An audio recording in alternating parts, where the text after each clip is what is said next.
Assalamualaikum warahmatullahi wabarakatuh. Nama saya Ibnu Kaldum dari kelas S1B Teknik Mesin, NIM 1807111662.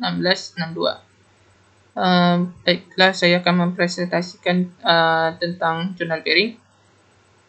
Tugas ini untuk memenuhi tugas mandiri dari perancangan elemen mesin.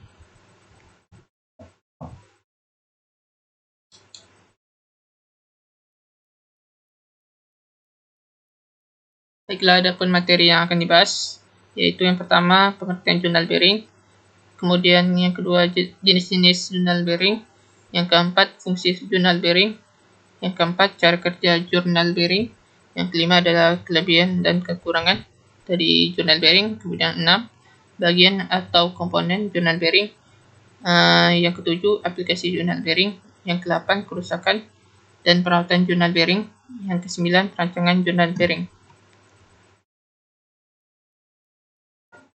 Baiklah, yang pertama pengertian jurnal bearing.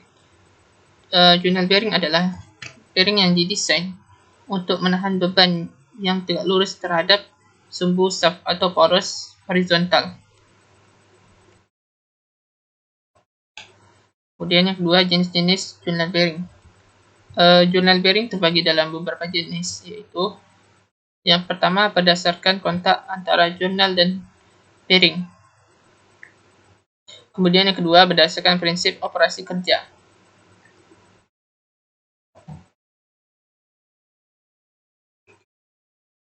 Baiklah, yang pertama berdasarkan kontak antara jurnal dan bearing, yaitu terbagi atas dua, yaitu yang pertama full journal bearing, di mana lingkaran luar jurnal dibuat dengan ukuran memenuhi lingkaran dalam bearing, seperti pada gambar.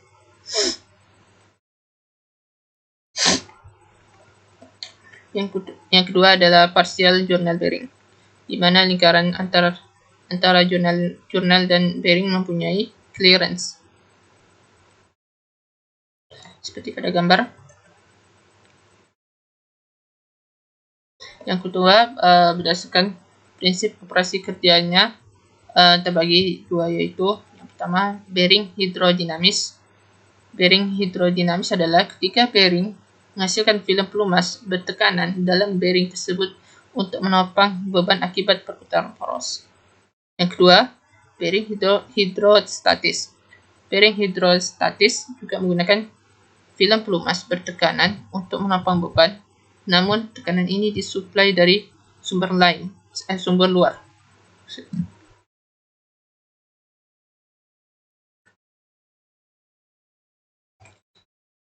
Berikutnya, fungsi dari jurnal bearing.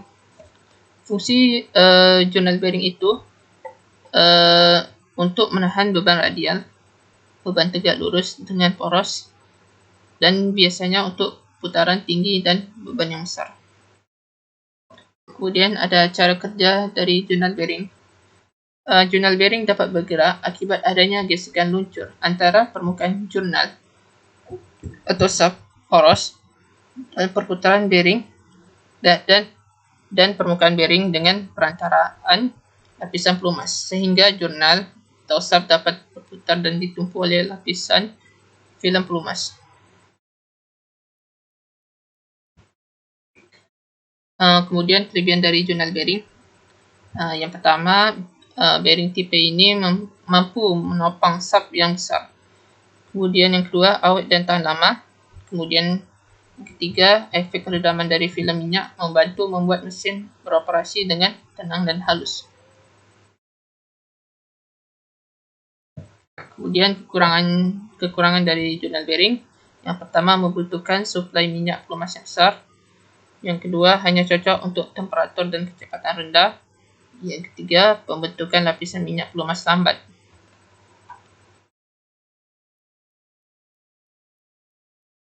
Kemudian ini adalah gambar dari bagian atau komponen jurnal bearing. Yang pertama ada housing, yaitu tempat bearing. Kemudian ada clearance, yaitu jarak antara bearing dan jurnal, dan dan pada clearance ini terdapat minyak pelumas yang digunakan agar jurnal dapat bergerak. Kemudian ada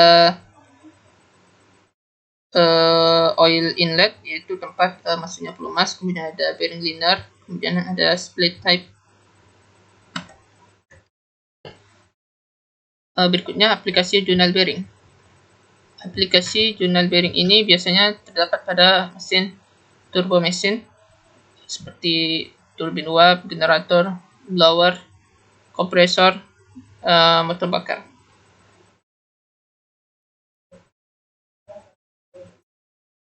Kemudian kerusakan dan perawatan jurnal bearing. Yang pertama, kerusakannya yaitu panas yang tinggi pada jurnal bearing yang menyebabkannya rusak. Terjadinya aus pada jurnal bearing. Kemudian minyak pelumas tercampur debu dan kotoran. Yang kedua, perawatan. Adapun perawatan yang dilakukan yaitu mengganti pelumas secara berkala. Kemudian pengecekan komponen jurnal bearing secara berkala. Yang berikutnya perancangan jurnal bearing. Yang pertama, kekuatan bearing dengan rumusnya W besar sama dengan W kecil dikali L, di mana W besar adalah kekuatan bearing dengan satuannya Newton, kemudian ada W kecil dengan yaitu beban per satuan panjang dengan satuannya kilogram per milimeter. Kemudian L adalah panjang bearing dengan satuannya milimeter. Kemudian kedua, pemilihan dari L per D. Panjang bearing ditentukan dengan memilih perbandingan dari L per D dari tabel, di mana L itu adalah panjang bearing dengan satuannya milimeter, kemudian ada D dengan yaitu diameter bearing dengan satuannya milimeter. Dan ini adalah tabel yang digunakan untuk pemilihan L per D.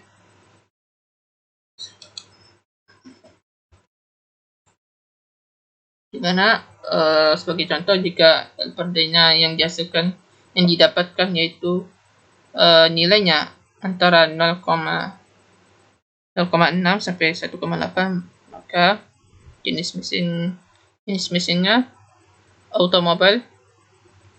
Kemudian tipe bantalannya ada main. Begitu juga seterusnya.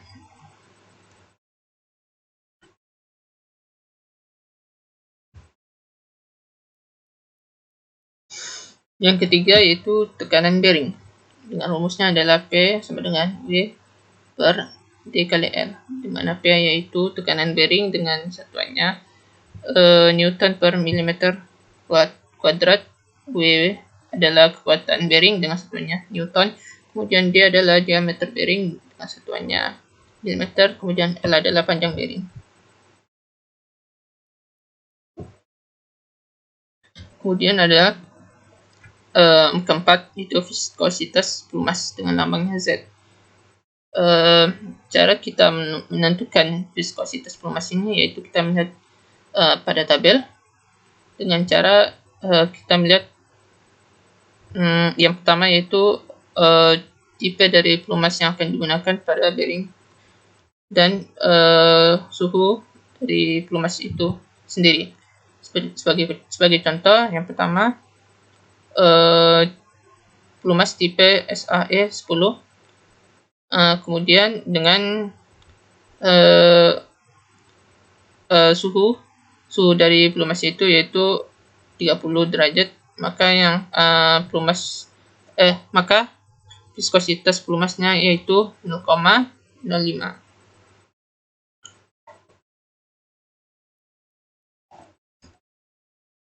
Kemudian yang kelima ada modulus bearing, yang rumusnya adalah K sama dengan Z kali N per P, di mana K itu adalah modulus bearing, Z itu adalah viskositas bearing dengan satuannya kilogram per meter second, kemudian N adalah putaran poros dengan satuannya RPM, kemudian ada P yaitu tekanan bearing dengan satuannya Newton per milimeter kuadrat. Kemudian yang keenam yaitu rasio dari clearance, di mana kita dalam menentukan rasio ini kita melihat pada tabel.